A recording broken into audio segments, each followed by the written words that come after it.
Habang wala pang malay si Darius, ay naisipan ni Olga na tawagan na ang amo nilang si Augustus Mori para ipaalam ang nangyari sa kanilang grupo at operasyon. Kinuha niya ang cellphone ni Darius dahil iyon lang ang may direct contact sa kanilang boss.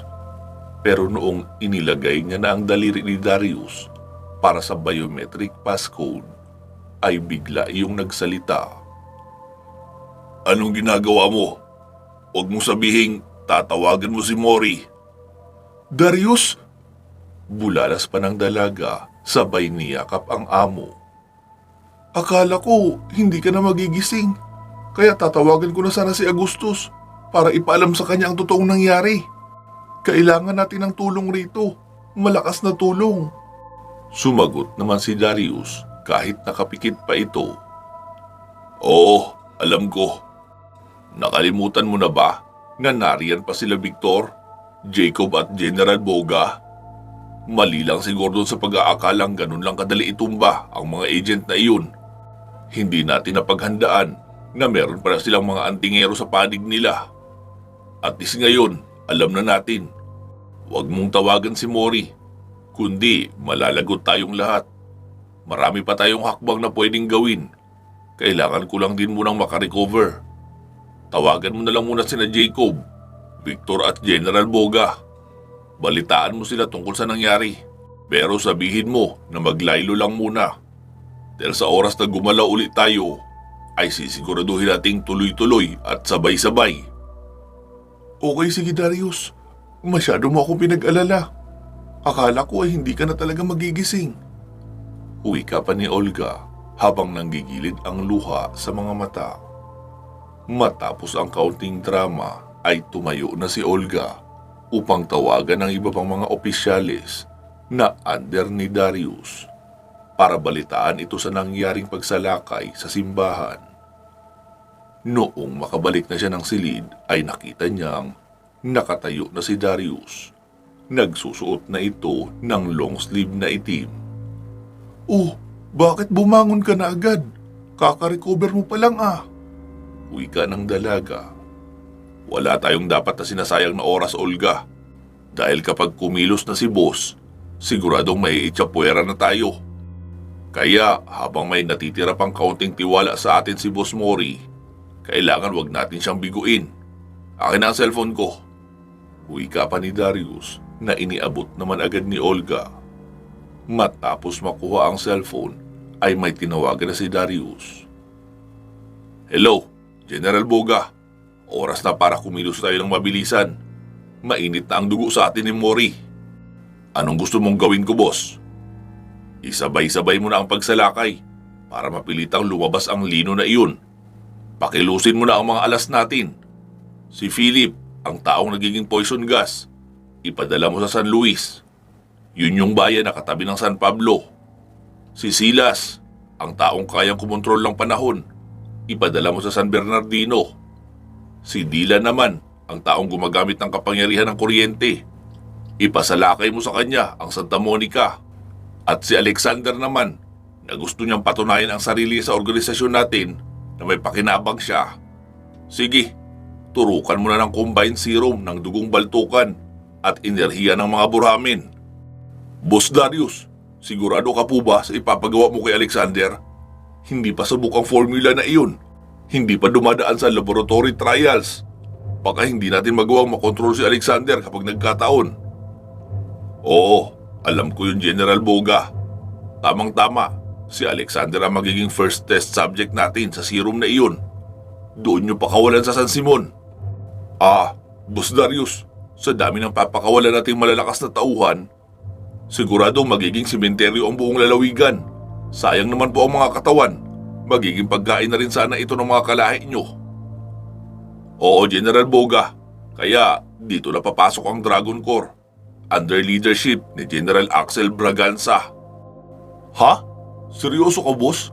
Walang alam ang taong iyon kundi karahasan. Balita ko, ultimo ang sariling pamilya noon ay isinama niyang pinagpapatay. Noong utusan siya ni Boss Mori na lipulin ang isang buong bayan, hindi niya malang naisip na ilabas sa bayan na iyon ang buong angkan niya.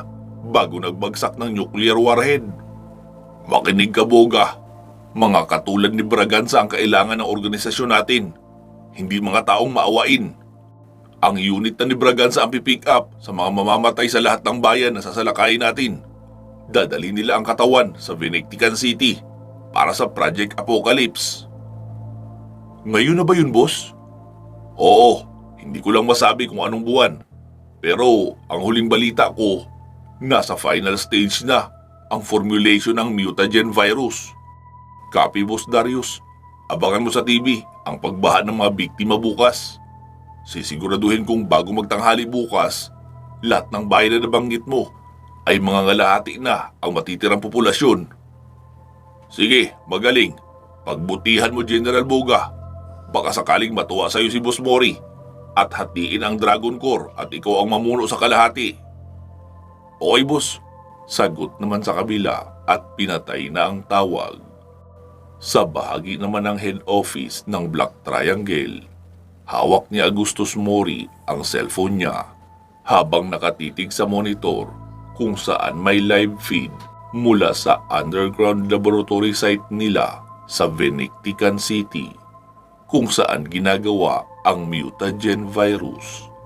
Ang mutagen virus ay isang uri ng biochemical weapon na madaling kumalat kahit sa hangin. Gamit ang katawan ng mga bangkay ay kaya nitong buhayin ang mga selula sa katawan. Pero dalawa ang maaaring maging side effect. Maaaring maging zombie ang taong iyon o maging garuda o dipakpak na aswang. Pero payat at malalimaw ang katawan. Walang sariling utak, hindi nabibigyan ng utos at walang ibang tanging hangad gawin kundi ang kumain ng sariwang laman ng tao. Kaya kapag kumalat ito sa isang komunidad, ay oras lang ang bibilangin. Maaaring maging aswang o zombie town na ang buong bayan. Dahil mabilis itong nakakahawa sa pamamagitan ng kagat, direct contact sa laway, pawis at dugo. Maging sa pagbahing ay naipapasa na ito sa ibang buhay na nilalang o kahit pa sa mga hayop. Pumindot na sa isang kontak si Augusto sa kanyang cellphone. Hello, boss. Anong may paglilingkod ko? Boses ni Damian, ang head ng Project Apocalypse na nakabase sa Citadel Building sa loob ng Vinectican City. Sa mga nakalimot na po sa detalye ng Vinectican City, nabanggit na natin ito sa Aswang Killer Part 134. Ang Vinectican City ay ang natatanging syudad na pinamumunuan ng isang city council na hindi under ng gobyerno. Binigyan sila ng presidente ng special power na gumawa at magpatupad ng sarili nilang batas sa loob ng naturang bayan. Ang kanilang bayan ay pinamumunuan at pinupondohan ng mga mayayamang negosyante na kabilang rin sa kanilang city council.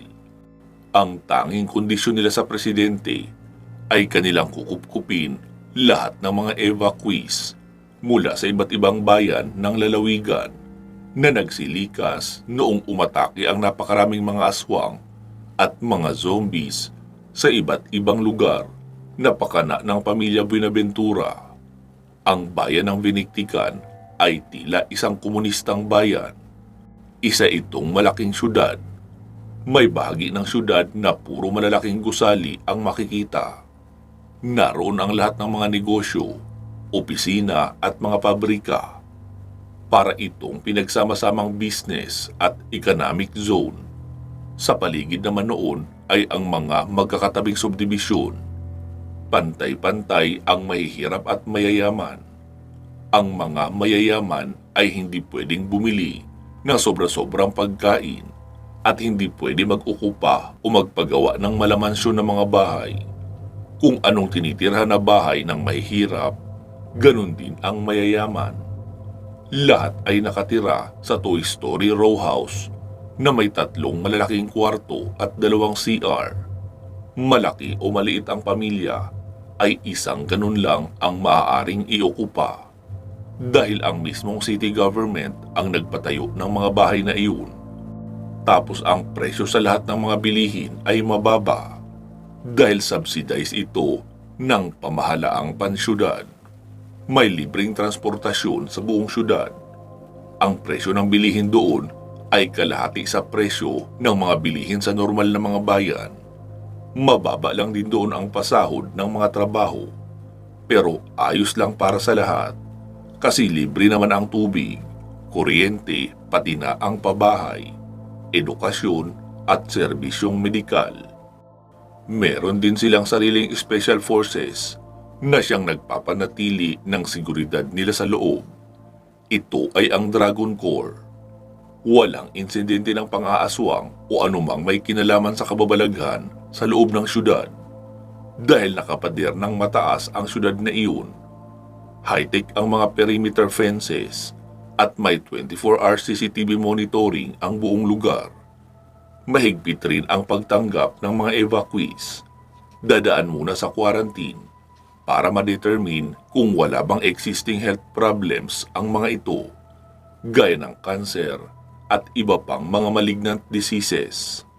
Walang manggagancho, walang kriminal, walang lasing na pakalat-kalat sa lugar dahil lahat ng tao ay monitored via central computer na binabantayan ng AI. Ang lumabag sa mga batas ng syudad ay bigla na lang nawawala sa komunidad nang walang nakakaalam kung anong nangyari. Kaya naman, 0% ang kanilang crime rate at walang kahit isang untoward incident na nangyayari sa loob ng nasabing bayan.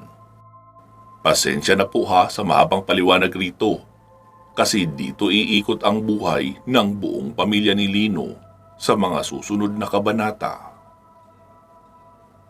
Damian, oras na.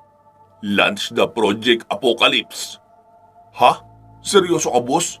Hindi pa natin hawak si Lino. Baka kapag nagkagulo ang buong bansa, ay mas lalo tayong mahirapan na hanapin siya. Huwag mong alalahanin yun, Damian. All of my plans are set in motion. Mag-iisang linggo nang nakatutok ang ating satellite imaging sa exact location ni Lino. Nasa San Pablo lang siya ngayon.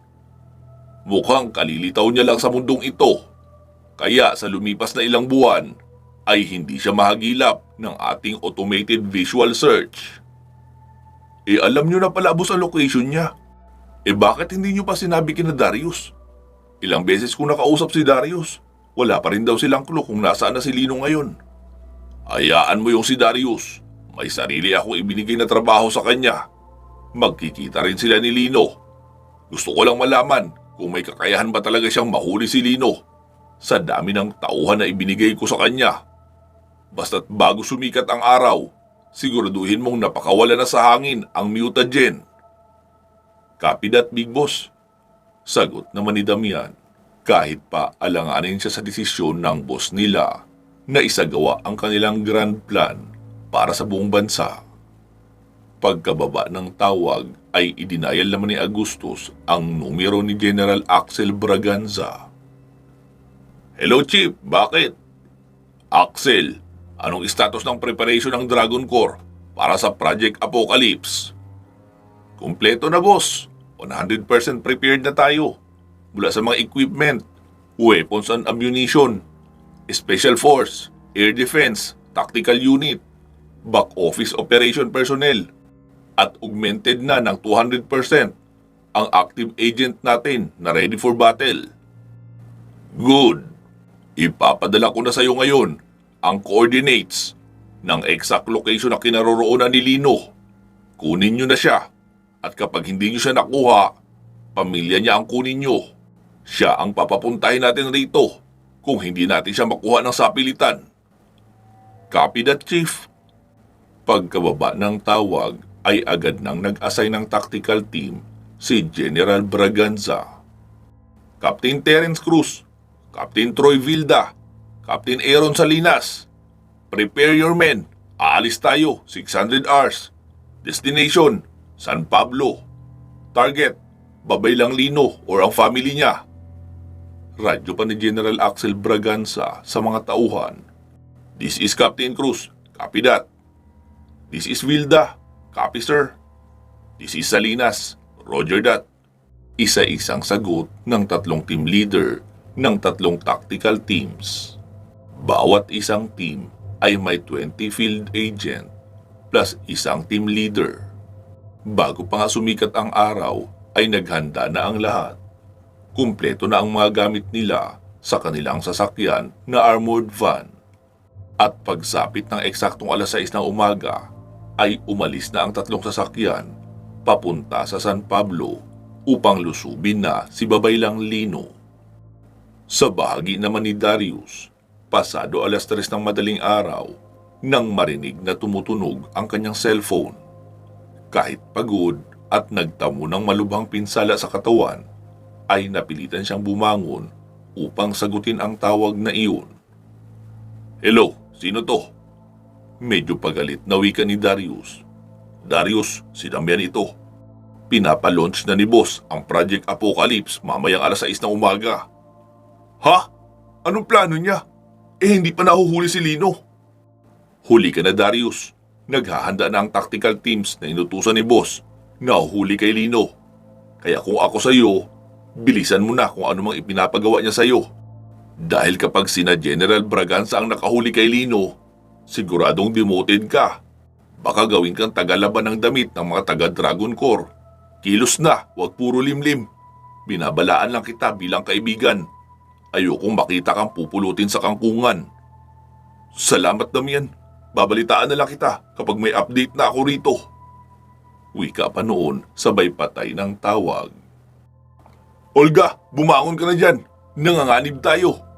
Mamayang alas 6, papakawalan na ang Project Apocalypse. Ha?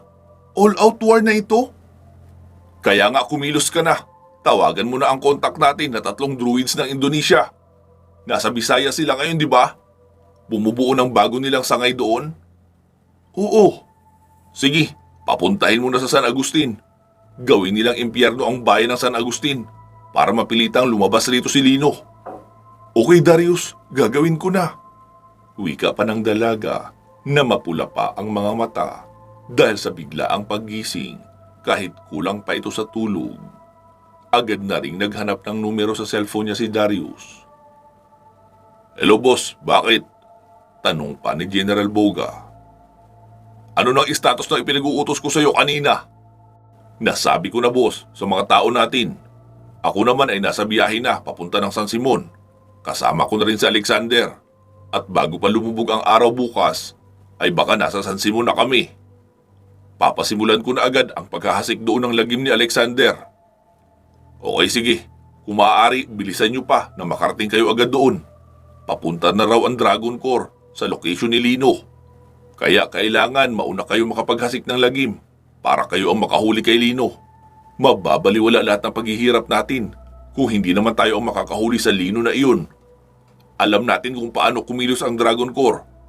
Para silang hindi mga tao, kaya dapat maging higit tayo sa kanila para hindi tayo maagawan ng posisyon. Copy that, boss. Sagot pa ng general at pinatay na ang tawag. Dahil sa pare-parehong manggagaling ang lahat sa kabilang dulo ng lalawigan, kaya tinatayang pagsapit pa ng gabi darating ang lahat ng mga pinadalang mga kalaban para sa magkakaibang misyon. Atin munang dalawin ang sitwasyon ni Lino sa kanilang pagbabakasyon. Pasado alas 5 ng umaga ay gumising na si Lino. Agad siyang bumangon at lumipat sa kwarto nila ni Rosalia para hindi siya mapansin ng ibang mga kasama na sa ibang silid siya natulog. Hinagkan niya ang noo ni Rosalia, pati na rin si Gabriel. Saka siya natulog sa tabi ng mga ito. Pasado alas 9 nang magising si Lino. Pagkamulat niya ng mga mata ay mag-isa na lang siya sa silid. Gaya noong nakaraan ay dinig niya ang tawanan ng mga bata at mga dalaga sa ibaba. Mukhang naliligo na ang mga iyon sa swimming pool. Nag-inat-inat muna siya bago lumabas ng silid. Pagkarating niya sa ibaba ay nakita niyang ang mga bata lang ang naroon. Ang ibang mga kasama ay nasa dagat. Oh, anak, magkape ka na. Wala tayong bahaw kagabi, kaya wala akong naisangag. Bagong sinaing lang ang meron. Marami namang ulam na natira mula kagabi. Napainit na rin. Kaya pwede ka na mag-almusal. Wika pa ni Aling Sally. Bago pa makasagot si Lino, ay narinig niya ang tawag ni Gabriel. Papa, maligo na po tayo. Tawag ni Gabriel habang nasa harapan nito sina Mariposa at Beth na nakabantay. Sige anak, maya-maya kaunti ha. Pag-aalmusal mo na si Papa. Ikaw ba, nag-almusal ka na? Opo, Papa. Nagluto si Lola Sally ng pancake. Ah, ganun ba? Sige, mag-enjoy ka na lang muna dyan. Okay po, Papa. Umupo si Lino sa mahabang lamesa at nakatulala. Hindi niya alam kung ano ang nangyayari sa kanya. Pero nababalisa siya nang hindi niya maipaliwanag. Anak, may problema ka ba? Ah, wala naman po, Nay. Baka naparami lang ang inom ko kagabi. Kaya parang nagpapalpitate ako ngayon. Eh di wag ka na muna pala magkape. Milo na lang muna ang inumin mo. Heto oh. Wika pa ng ina, sabay abot ng isang sachet ng Milo. Nasa harapan na rin naman kasi ang mga tasa at termos na may mainit na tubig. Ilang saglit pa ay nakita niyang papalapit na si Tingting. Galing na itong naligo sa dagat. Tila may malalim rin iyong iniisip. Umupo si Tingting sa tapat ni Lino. Oh, anong problema mo? Para kang natalo sa sugal ah. Hindi, Kuya Lino. Hindi ko maipaliwanag. Pero nababalisa ako eh. Yun bang pakiramdam na tila may paparating na malaking dilubyo? Ganito rin ang naramdaman ko noong bago magsimula ang digmaan sa San Agustin. Ako rin, Ting. Nararamdaman ko rin yung nararamdaman mo. Ah, Nay, pakilipat naman po ng karaoke natin sa AM station. Mag-aabang tayo ng balita. Parang may nararamdaman kasi kami ni Tingting na kakaiba. Sabi naman ni Aling Sally. Bakit hindi pati ang TV, anak? Pwede namang i-TV, yung nasa video okay. Para maliban sa radyo, ay nakabantay rin tayo sa telebisyon. Sige po, Nay. Pagsang-ayon pa ni Lino. Bandang 11:00 ay nagsilipat na sa swimming pool ang ibang mga naligo sa dagat. Si Lino naman ay naligo lang ng mabilisan sa pool, tapos nagbihis na rin agad. Nakaharap siya sa TV at nag-aabang ng balita. Si Rosalia naman ay nakaharap na rin sa laptop na ganun din ang ginagawa. Rosalia, ini-update? Tanong ni Lino. Wala mali. Kahit sa mga radyo ng presinto, wala namang nangyayaring krimen. Mga snatcher lang ang naririnig kong report sa police radio. Sabi naman ni Mang Roland, baka nga anak, kulang ka lang sa pahinga kaya ka nababalisa. Pati na rin si Tingting. Hindi po, Tay. Hindi bago sa amin ang pakiramdam na ito. Nararamdaman namin ito kapag may paparating na malaking problema. Ah, ganun ba? Eh di, sige pala. Paahunin na natin ang lahat at maghanda na sa pag-alis. Dahil hindi natin alam kung malalang dilubyo pala ang paparating. At kailangan ang mabilisang paglikas. Mas ligtas tayo sa bahay nila Terry. Dahil kahit papaano, marami ang nagro-ronda ng mga tauhan roon ni Manuel. Opo, sige Tay, paahunin na ang lahat. Pero bukas na tayo umuwi. Sayang naman eh, pangatlong araw pa lang natin rito ngayon. Tsaka, hindi pa naman natin alam kung saan mangyayari. Kawawa naman ang mga bata, mabibitin sa bakasyon. Okay, sige anak. Habang nag-uusap sila, ay nagsalita si Aling Sally. Oh, luto na ang ulam. Magtanghalian na tayo. Sabi naman ni Tingting. Aling Sally, ano pong ulam? Sinigang na bangus at beef steak. Gumawa na rin kami ng ensaladang talong. Wow, mukhang masarap yan ah. Tara, kain na tayo. Aya pa ni Tingting sa asawa niyang si Tinay. Masaya na ngang nagsikain ang lahat. Pilit na lang din itinatago ni Lino ang nararamdaman niyang kaba para hindi naman masira ang vacation mood ng mga kasama. Matapos makakain ay natulog na muna si Lino sa kwarto nila ni Rosalia. Ganon din si Rosalia at Tingting. Pare-parehong natulog. Ang iba naman ay nanatili lang sa ibaba. nagbibidyo okay at naglalaro ng billiards. Bandang 3:00 ng hapon ay nagsimulang maging makulimlim ang panahon. Nagsalita si Aling Terry. Hala Tinay, mukhang may paparating na bagyo ah. Umuwi muna kaya tayo sa bahay. Tignan lang natin ang mga alaga natin roon. Nakakahiya naman kina Marga. Tayo ang nasa bakasyon. Tapos sila ang nag-aasikaso ng palaisdaan natin. Sabi naman ni Tinay.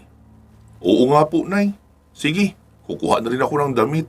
Naubos na ang baon kong damit sa kakaligo. Mula umaga hanggang gabi. Sige, Nay, puntahan ko lang sa kwarto si Tingting para may magmaneho sa atin. Sabi naman ni Ninong Amboy. Huwag niyo nang gisingin si Tingting. Nariyan lang naman ang sasakyan. Ako na ang magmamaneho. Sabi naman ni Ninang Armin. Uuwi ba kayo ng bahay? Sasama na rin muna ako. Parang gusto kong maiba naman ang tanawin.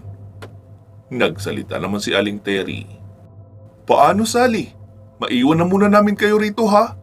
Bukas na kami babalik. Para kasing uulan.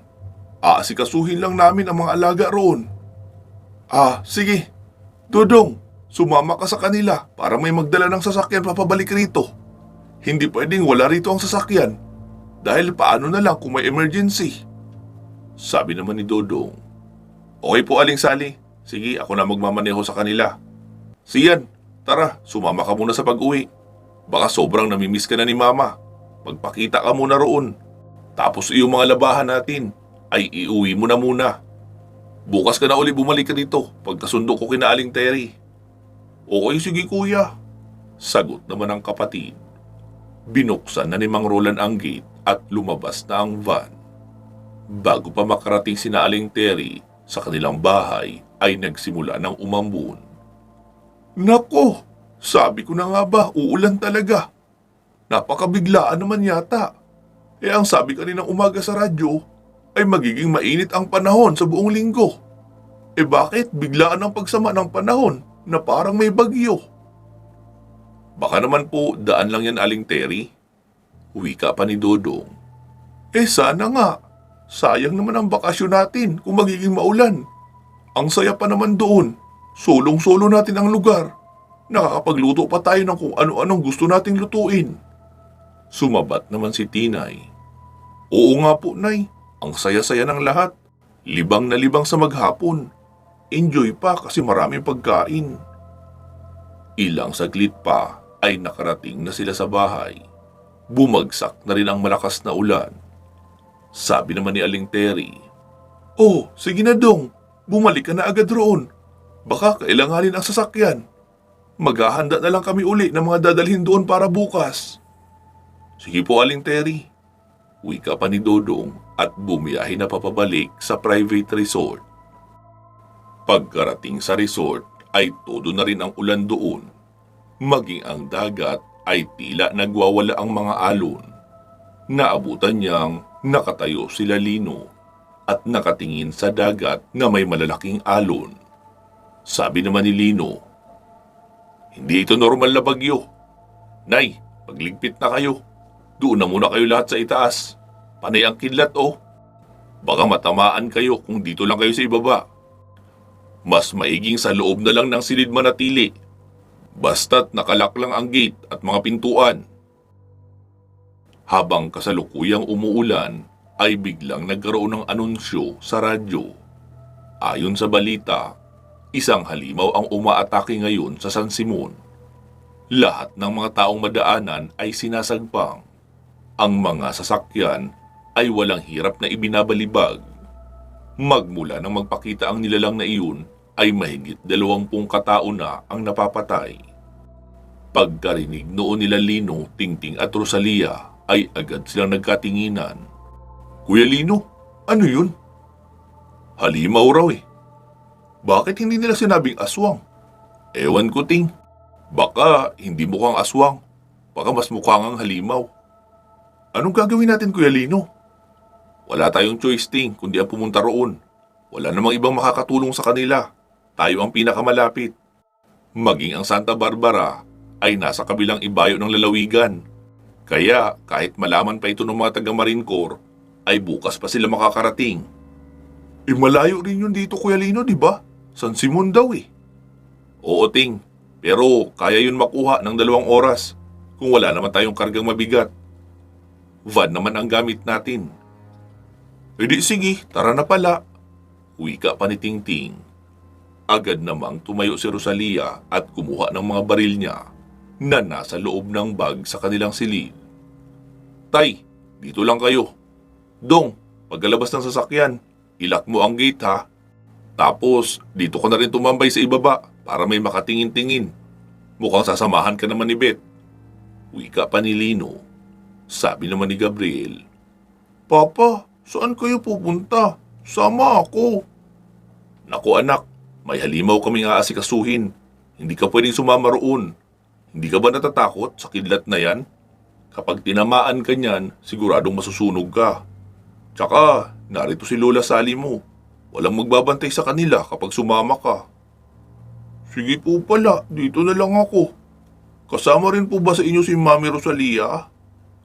Oo anak, kasama si Mami. Si Mama Marie mo na lang muna ang magbabantay sa'yo. Kasama niya si Tita Jenjen. Sige po Papa, mag-iingat po kayo ha. Oo anak, bibilisan namin ang trabaho namin roon para makauwi rin agad. Okay po. Nagpaalam na nga si Lino sa mga kasama nila upang magpunta sa San Simon. Habang nagmamaneho si Rosalia ay nagsalita ito. Tingting, may headset sa gilid ng bag ko. Kunin mo. Pati na rin ang laptop. Makinig ka ng balita para may update tayo. Naka-on naman ang wifi ko. Okay sige. Sagot pa ni Tingting. Si Lino naman ay tutok na tutok rin sa daan para alalayan si Rosalia. Mabilis kasing dumilim ang paligid dahil sa pagsama ng panahon. Kaya limited ang visibility sa daan. Umaasa na rin si Rosalia sa GPS ng sasakyan para malaman kung may papalikong daan ba sa unahan. Makalipas ang 1 oras na biyahe ay nagsalita si Tingting. Naku Kuya Lino, dilubyo nga talaga ang paparating. Ha? Bakit mo naman nasabi? Tanong pa ni Lino. Sa San Agustin, pinasok ng isang kalbong lalaki ang pulang bubuyog na fast food. Tapos, naging usok na pula raw ang lalaki. Kasunod noon, ay isa-isa nang nagsitumbahan lahat ng tao sa loob. Patay na agad ang lahat. Cyanide poisoning daw ang ikinamatay. Ha? Paano nangyari yun? Yun nga ang malaking tanong Kuya Lino eh. Tsaka, meron pa. Saglit lang, papakinggan ko lang ang detalye. Brownout raw sa Santa Monica. Oh, ano problema roon? Akala ko naman seryoso na tingi. Wika pa ni Lino, pero nakita niya sa rear mirror na hindi nakangiti si Tingting. Uy, Tingting, anong problema? Kuya Lino, may kakaibang dahilan ang brownout. Isang lalaki ang lumapit sa Napocor power grid at hinigop raw lahat ng kuryente, kaya nag-cause ng malawakang brownout. Ano? Walang asong ang kayang gumawa ng ganun na. Wala nga, sagot naman ni Tingting. Saglit lang Kuya Lino, mukhang meron pa. Ha? Meron pa? Shh, kung maingay Kuya Lino. Bulong naman ni Tingting. Maya-maya, Kuya Lino, sa San Bernardo, may taong nag-aamok. Amok lang pala eh. Kaya na yun ng mga pulis. Oo Kuya Lino, nag-aamok lang. Pero kidlat at ipo-ipo ang ibinabato. Kaya kahit anong tamaan ay lumilipad o di kaya natutupo. Ano bang nangyayari sa mundo natin ngayon? Sabay-sabay naman yata ang paglutang ng mga supernaturals o mga mutant. Ewan ko. Hindi ko na alam ang itatawag sa kanila. Muling natahimik si Tingting. Kinabahan naman si Lino dahil ibig sabihin ay may seryosong balita na naman iyon na naririnig. Maya-maya ay biglang tumulo ang luha ni Tingting. Ting, bakit? Ano nangyayari? Kuya Lino, mukhang katapusan na ng mundo. Ha? Bakit? Naalala mo yung Benectican City? Nagkaroon sila ng virus outbreak. Nagiging zombie raw ang mga tao roon. Ang iba naman ay naging aswang na halimaw na lumilipad. Paano kung makarating agad sa bayan natin ang virus na iyon? Tuloy-tuloy na yun. Wala pa naman tayong gas mask. Hala, oo nga ting. Hindi natin yung napaghandaan na. Bago pa sila makapag-isip ng gagawin sa pinakamalaking problema, ay nagsalita na si Rosalia. Narito na tayo. Mukhang naroon sa building na iyon ang target natin. Galing doon ang mga nagtatakbuhang mga tao eh. Huminga ng malalim si Lino. Kung mamamatay man tayo ngayon, sisiguraduhin nating mamamatay tayong lumalaban. Isasama natin ang kung sino mang pasimuno ng kaguluhang ito. Wika pa ni Lino at lumabas na ng sasakyan. Ermitanyo, hindi ito ang panahon para magpigil ng lakas. 100% ng kyanite sa magkabilang kamay ko. Tapos 100% rin ang kidlat bilang espada. Ariglado, Lino. Handa na rin ako lumaban. Isagad mo lahat ng kaya at alam mo, Lino. Narito lang ako. Matagal na rin ako nakapagpahinga. Kaya marami akong naipong enerhiya para sa laban. Okay, good. Ipapakita natin sa mga kampo ng kasamaan na hindi nila tayo mapapatumba ng ganun-ganun lang. Wika pa ni Lino at laglakad na papunta sa gusaling may mga nagkakagulo. Sabi naman ni Tingting, Rosalia, susunod na ba tayo? Oo, Ting, pero huwag tayong lalapit. Siguradong hindi naman nagpunta ang halimaw na yan dito nang mag-isa lang. Ang nagdala niyan rito ang hahanapin natin. Kumuha ka na ng baril mo dyan. Hindi ito laban ng tadtaran. Barilan ang laban na ito. Para hindi tayo maubusan kaagad ng pisikal na lakas. Magdala ka na rin ng granada at flash grenade. Okay, sige Rosalia. Okay na siguro to, no? AK-47. Ikaw ba? Anong dadalhin mo? Shotgun muna ako. Saka 45 caliber kapag naubusan ako ng bala. Tara na. Uwi ka pa ni Rosalia at nagsimula na silang maglakad ni Tingting papasunod kay Lino. Pero sa gilid lang sila ng mga gusali naglalakad ng marahan at kumukubli paminsan-minsan. Si Rosalia naman ay may dalang scope at sinisilip roon kung saan nagtatago ang mga kalaban. May automatic scanning rin kasi ang gamit niyang scope, kaya ituturo noon kung saan may nakikitang hit signature at iyon naman ang pupuntahan nila Rosalia at Tingting. Noong naroon na si Lino sa harapan ng gusali ay nakita niya ang isang malaking tao sa loob. Siguro nasa 7 talampakan ang tangkad noon. Hoy! Kung sino ka mang halimaw ka, lumabas ka rito. Tigilan mo na ang pagpatay sa mga walang labang tao riyan. Ako ang harapin mo. Napalingon sa labas ang halimaw. Napangiti iyon at dahan-dahang naglakad papalabas ng gusali. Tinignan iyong mabuti ni Lino dahil tila pamilyar sa kanya ang mukha. Pero hindi niya lang maalala kung sino dahil sa kakaibang pagka-deform ng mukha noon. Napuno na rin ng ugat ang buong katawan pati na ang mismong mukha, kaya mahirap na rin makilala. Naging itim pa ang buong mata na may maliit na tuldok na pula sa gitna. Bigla iyong may taong hinablot mula sa loob. Nagulat si Lino noong makita ang isang batang lalaki. May pagkabumbayin ang itsura. Mama! Tulong! Sigaw ng isang bata na tila nasa 4 na taong gulang. May isang ginang naman ang lumabas mula sa likuran ng sasakyan. Shirkit! Anak! Sigaw ng ginang at tatakbusan na papalapit sa halimaw. Sinalubong iyon ni Lino at hinawakan sa bewang para mapigilan. Ma'am, huwag po. Huwag po kayo lumapit doon. Ako na ang gagawa ng paraan. Magtiwala po kayo. Wika pa ni Lino. Napakalma naman ang ginang at tumayo na lang kung saang bahagi siya napigilan ni Lino. Hoy! Halimaw! Ganyan ka na ba kahina ngayon? Para gawing pananggalang ang isang bata? Ibaba mo ang batang yan at ako ang harapin mo. Sumagot naman ang halimaw. May pangalan ako! Kaya wag mo akong tatawaging halimaw! Eh anong pangalan mo? Hindi mo ako nakikilala, Lino! Bibigyan kita ng clue! Kapag nahulaan mo kung sino ako, ay ibibigay ko sa iyo ng walang galos ang batang ito. Ano ang pangalan mo, iho? Sirkit po. Nanginginig na sagot pa ng bata. Ako lang naman ang matagal mo nang pinapasakit ang ulo mo, Lino. Hindi lang yan, pinatay mo ang kakambal ko, kaya pagbabayarin kita. Alexander, ikaw yan? Tumango ang halimaw at dahan-dahang binitawan iyong bata na nagpakilala sa pangalang Sherkit. Tumakbo naman agad ang bata papabalik sa kanyang ina. Ma'am, sige na po, umalis na kayo sa lugar na ito. Magkulong kayo sa inyong bahay at maglak mabuti ng pintuan. Mukhang lalakas pa ang bagyo.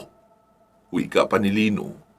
Salamat po, sir, kung ano man ang pangalan mo. Wika pa ng ginang. Grabe ang pinagbago mo, Alexander. Mukhang hindi ka lang naging aswang. Naging halimaw ka pa. Ito lang ang tanging paraan, Lino, para mapatay kita. Kaya humanda ka na para mamaalam sa mundong ito. Wika pa ni Alexander at dumampot na ng mga silya. Saka ibinato kay Lino. Mabilis namang nagrolling sa lupa si Lino para makailag. Patuloy na nagliliparan ang mga silya na ibinabato ni Alexander dahil nagkataong may 2 dosenang upuan na magkakapatong na nakasalansan sa labas noong fast food na gagamitin sana sa isang birthday celebration. Hindi magkanda-ugaga si Lino sa kakatakbo para maghanap ng cover sa mga sasakyan na nakaparada sa harapan ng gusaling iyon. Ayaw niyang bumato agad ng kung ano-anong atake hanggat hindi nasusubok ang kakayahan ni Alexander. Kahit pa matagal niya na iyong kakilala, ibang-iba naman ito ngayon sa Alexander na nakilala niya. Tila isa itong kapre na may kung anong kakaibang sakit dahil ang itsura nito ay meron ring malalaking bukol-bukol sa katawan na tila may nakakadiring laman sa loob. Ano na, Lino? Maglalaro ba tayo ng hide and seek? Sigaw pa ni Alexander na patuloy pa sa pagbabato ng upuan.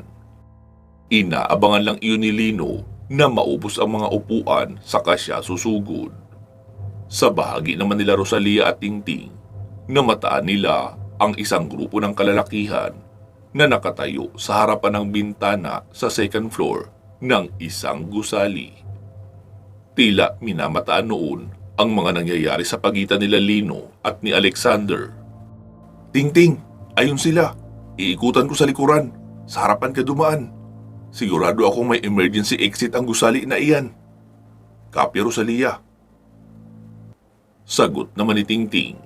Dahan-dahan nang naglakad si Rosalia patungo sa likuran ng gusali. Nakita niyang naroon nakaparada ang isang malaking truck at may 2 itim na SUV. Yung madalas ginagamit ng mga opisyal ng gobyerno. Itinulak ni Rosalia ang pintuan ng back exit. Pero nagulat siya nang makarinig ng sunod-sunod na putok ng baril. Mabuti nga at agad siyang nakapasok sa bakal na pintuan. Kaya doon tumama ang mga bala. Mabilis sumagot ng putukan si Rosalia. Nakita niyang may 3 lalaki pala na may baril ang naroon sa likuran ng truck. Pinaputukan niya ang mga iyon gamit ang shotgun. Mabilis kumubli ang 3. Muli namang kumubir si Rosalia sa dingding dahil nagpaulan ng maraming bala ang mga kalalakihan. Narinig niyang may mga tumatakbong kalalakihan mula sa second floor papunta sa ibaba na kinaroroonan niya. Nagtago siya sa gilid at noong nasa tamang distansya na ang 2 ay agad niyang pinaputukan ng shotgun.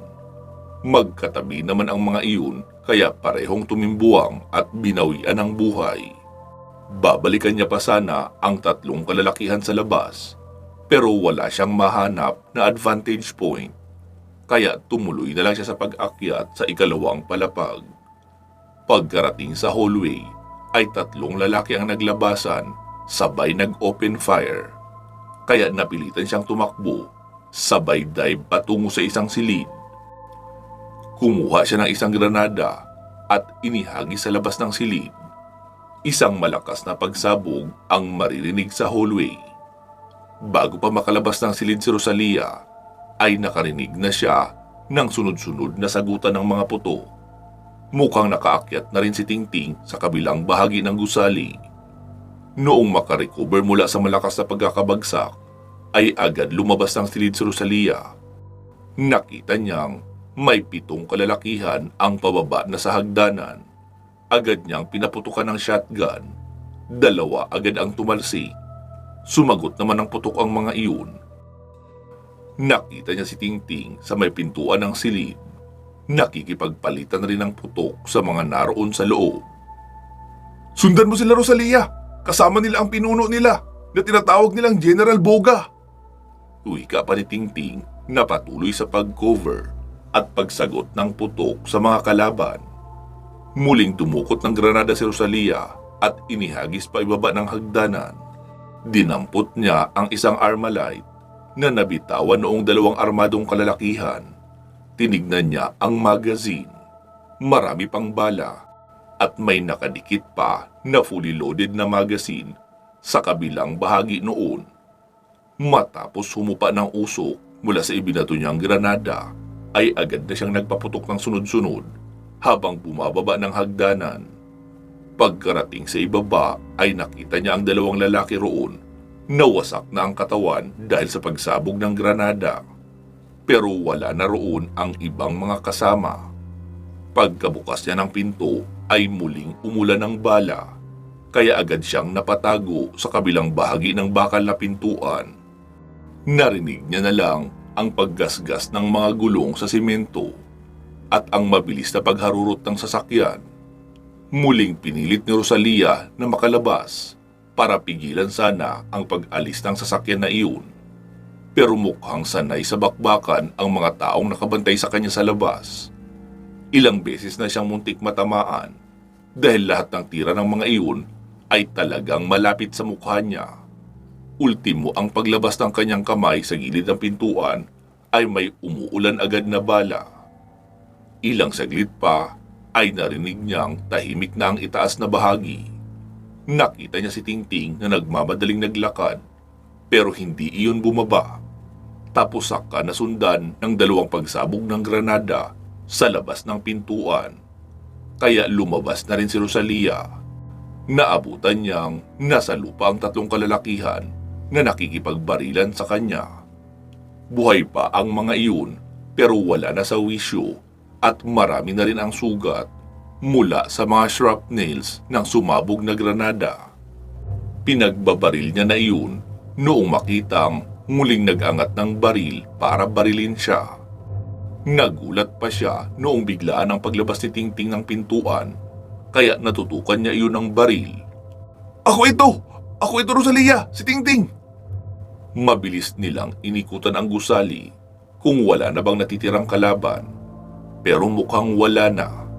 Tanging maliit na pulang liwanag na lang noong umalis sa sasakyan ang kanilang nakikita na mabilis na lumalayo.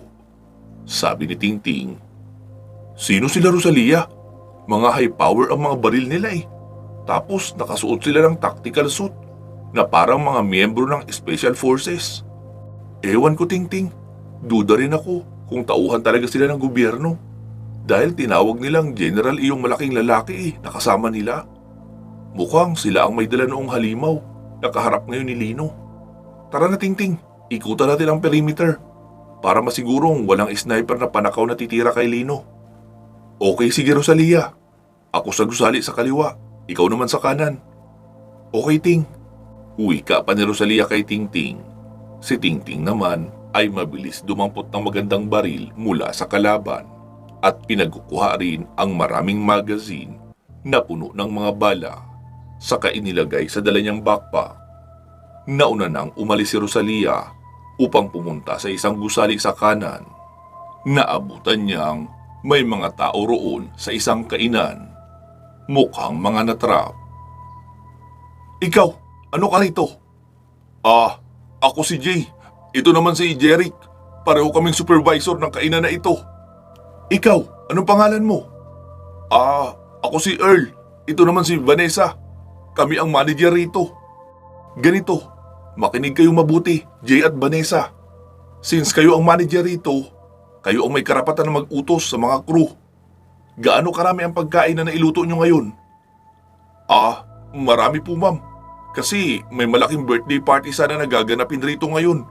Na-delay lang ang pagdating ng mga guests dahil sa lakas ng ulan. Tapos biglang nagsidatingan yung mga armadong lalaki na nagpaulan ng bala. May kasama pa silang isang malaking halimaw. Kaya malabo na matuloy ang party. Nagkakagulo na eh. Sinagot naman iyon ni Rosalia. Makinig ka Vanessa. Tipunin mo ang buong crew nyo na narito. Magbalot kayo ng mga pagkain at mga soft drinks. Ipamigay nyo sa lahat ng mga taong nakikitago rito sa inyo. Tapos idaan nyo sila sa likuran para makaalis na sila rito. Kayong lahat naman na narito, kapag nakakuha na kayo ng pagkain, ay magsiuwi na kayo sa inyong mga bahay. Itong kaguluhan na ito na nangyayari rito ngayon ay isang national emergency. Lulusubin ng napakaraming aswang at mga zombie ang bayan na ito. Kaya maghanap kayo ng inyong matataguan na ligtas. Isama nyo ang inyong buong pamilya. Kung wala naman kayong malilipatan, ay pakuan nyo na lang ng mga kahoy at tabla ang inyong mga bintana at pintuan para hindi kayo mapapasok na masasama ang loob at kahit ng mga aswang at zombies. Ikaw naman guard, anong pangalan mo? Edwin po ma'am. Ikaw? Christopher po, pero Topher ang palayaw ko. Sige, kayong dalawa, Edwin at Topher. Kapag nakakuha na ng pagkain ng mga tao, alalayan nyo sila papalabas sa likuran. Siguraduhin nyong walang makakapasok na masamang loob sa gusaling ito. Kapag nakaalis na ang lahat, ay magsiuwi na rin kayo. Hoy, ikaw Pogi, heto baril oh. Kapag may nakita kang kakaiba, barilin mo. Sabi naman ng isang binatilyo, Mom naman eh, Cyril po ang pangalan ko. Tsaka hindi ako Pogi, maganda ako. Wala akong pakialam kung bading ka. Basta hawakan mo itong baril na ito. Kapag kinakailangan ay iputok mo. Katapusan na ng mundo, kaya kailangan matuto ko na rin ipagtanggol ang sarili mo. Kung ayaw mong mauuna kang mamamatay. Oo na, ang taray mo naman te. Mas maangas ka pa kaysa sa isang lalaki. Nagsalita naman ang lalaking si Christopher. Mawalang galang lang po ma'am ha. Gusto ko lang sanang itanong kung sino kayo. At kung bakit kayo ang namamahala sa pagpapalikas ng mga tao. Nasaan ang mga pulis? Miyembro kami ng secret government organization. Kami ang rumiresponde kapag naparalisa na ang kapulisan at kasundaluhan. Kaya sige na, tumulong na kayo sa pagpapalikas. Maya-maya ay may lumapit rin na kabataan kay Rosalia. Ate, paano naman po kami? Wala na kaming mauuwian. Kasamang kinain ng mga halimaw ang nanay at tatay namin doon sa kabilang gusali. Ganun ba? Halika, sumunod kayo sa akin. Ikaw po manang, ano pong pangalan nyo? Primalo Iha. Ikaw naman po ma'am. Ako naman po si Lori. Siya naman ang kapatid kong si Gladys. Kayong dalawang magkapatid, isama nyo ang dalawang batang ito. Wala na silang mga magulang. Kupkupin nyo sila ha. Pareho naman silang babae. Kayo naman po, manang Primalo. Sa inyo ko papasamahin itong dalawang binatilyong ito para may umalalay din sa inyo sa pagtatago. Magtulungan kayo at protektahan nyo ang isa't isa para kung sakaling mailigtas namin ang bansang ito, ay kasama rin kayong makakaligtas. Kapag nakakuha na kayo ng pagkain, ay umalis na kayo agad. Opo ma'am, salamat po. Wika pa ng mga bata. Noong maiset up na ni Rosalia ang mga taong naroon, ay iniwan niya na sila para hanapin na si Tingting. Nakita niya si Tingting na naroon nakatayo sa kanto ng isang gusali habang nakatanaw sa bahagi ni Lino at Noong Halimaw. Kaya agad niya iyong nilapitan. Anong balita dyan, Ting? Hindi pa lumalaban si Kuya Lino, Rosalia. Mukhang inaaral niya pa ang kalaban. Kumusta ang mga taong naipit sa kaguluhan? Ayun, inutusan ko ang manager nila na bigyan ng pagkain ng lahat at magsialis na. Sabi naman ni Tingting. Kawawa ang mga tao sa loob ng kainan na pinasok ng halimaw. Parang mga butiking pinagdadampot eh. Tapos, kakagatin ng buo ang ulo at ibabalibag na lang bigla ang katawan. Oo Ting, tama ka. May ilang mga bata akong nakilala kanina, kasama ang mga magulang nila sa napatay ng halimaw na iyan. Rosalia, may snipers gun naman tayo sa sasakyan, di ba? Kunin mo kaya. Tapos doon ka sa itaas para may backup si Kuya Lino mula sa itaas. Ako naman ang tutulong sa kanya dito sa ibaba. Lalapit ako roon kaunti kapag nagsimula na silang maglaban. Sige Ting, mas maganda yung naiisip mo para makita ko rin kung may iba pa bang kalaban sa paligid. Wika pa ni Rosalia at agad nang umalis. Sa bahagi naman nila Lino at ng halimaw na si Alexander ay patuloy na tinatakbuhan iyon ni Lino para mapagod at maubos ang pasensya. Alam niyang kapag napikon na iyon ng sobra ay maaari pang maglabas ng kung ano pang naitatagong lakas o kapangyarihan. Ayaw niya ng may sorpresa. Marami pa siyang kalaban na kakaharapin kaya hindi pwedeng mapinsala siya ng maaga. Pansamantala po muna natin puputulin dito itong ating kwento. Magsama-sama po tayong muli sa part 256. Naway hindi kayo nabitin sa part na ito ha. Mahaba talaga ito kumpara sa mga nauna. Wag lang po kayong mainip sa kasunod. Kahit medyo matagalan ay sana hintayin nyo pa rin. Pinagbubutihan ko kasi na maibigay ang lahat ng kaganapan sa kwento para mas ma-enjoy at kapanapanabik. Kagaya rin noong labanan sa San Agustin. Gusto kong mahimay natin ang bawat detalye sa mga pangyayari. Huwag po makalimot mag-like at mag-comment na rin ha ng kahit salamat man lang. Iyon na lang po ang magiging ambag nyo. Sana huwag na nating katamaran. Yun lang po ha. Inaanyayahan ko rin kayo na mag-join sa ating channel membership. Yung nakikita nyo po na join button sa gilid ng ating channel name. Hindi po yan para sa akin, kundi para sa mga batang ini-sponsor na pag-aralin at sinusuportahan ng channel. Malaking tulong na po iyan para sa kanila. Sa mga gusto naman po magpadala ng direktang tulong para sa mga batang ito, pwede nyo rin po akong kontakin ng direkta sa ating channel FB page. Maraming salamat po ha. God bless po sa inyong lahat.